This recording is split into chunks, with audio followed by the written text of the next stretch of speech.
What's up everybody, Justice Good here, and in this tutorial we're going to learn how to take a plain photo and make it have movement and turn it cinematic. So the first thing you want to do is lasso out your main object. This works better with photos like I'm using, like a skating picture, or you could do a snowboarding, or something where the main person is in the air against a plain background. So with your lasso tool, go all the way around. It doesn't have to be very precise at all. And if there's another piece hanging off, select the Add to Selection mode and grab the other piece. In this case, it's a skateboard.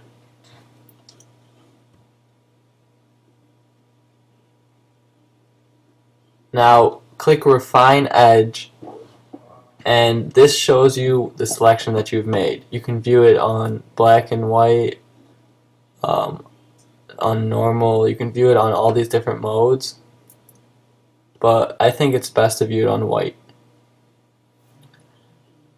Now all these different tools each do what they say. For example, Shift Edge will shift the edge inwards or outwards, but first we have to adjust some of the other edges. So to begin, let's smooth out our image. Let's feather it a good amount to soften the edge, and let's shift the edge inward a little bit.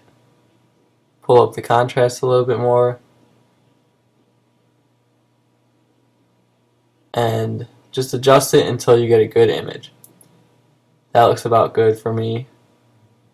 We can brush in to even refine it a little bit more with the Refine Radius tool. So I'm just going to brush away some of these extra parts.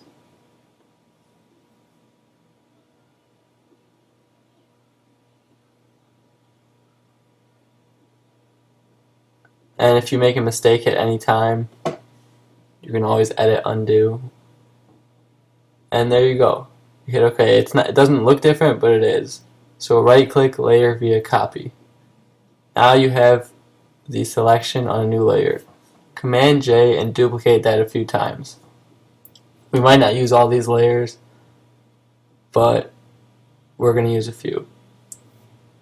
Now move the original layer down and away from the image so that it looks like where the person would be a few seconds ago. And on top of that layer, you're going to have the original image in the same spot where you cut it out. Set the blending mode of the first layer on soft light and lower the opacity to about 75%.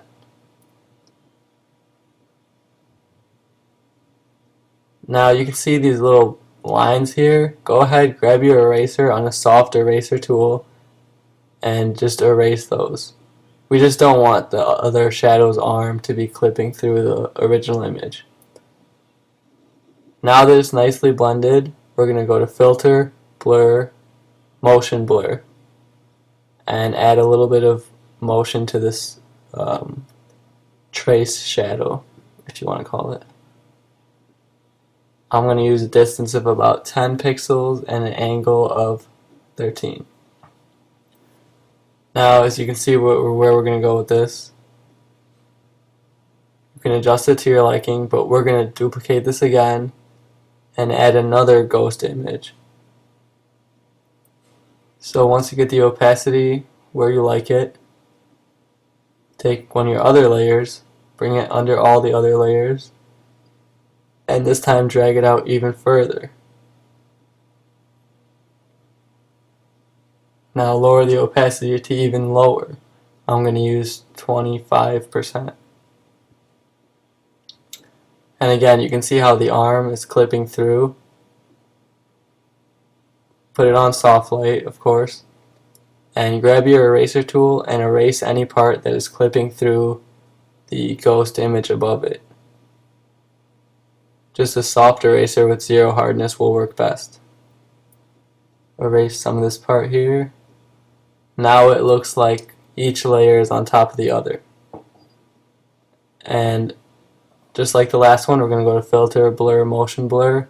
This time we're going to give it an 18 blur, a little bit more of a blur.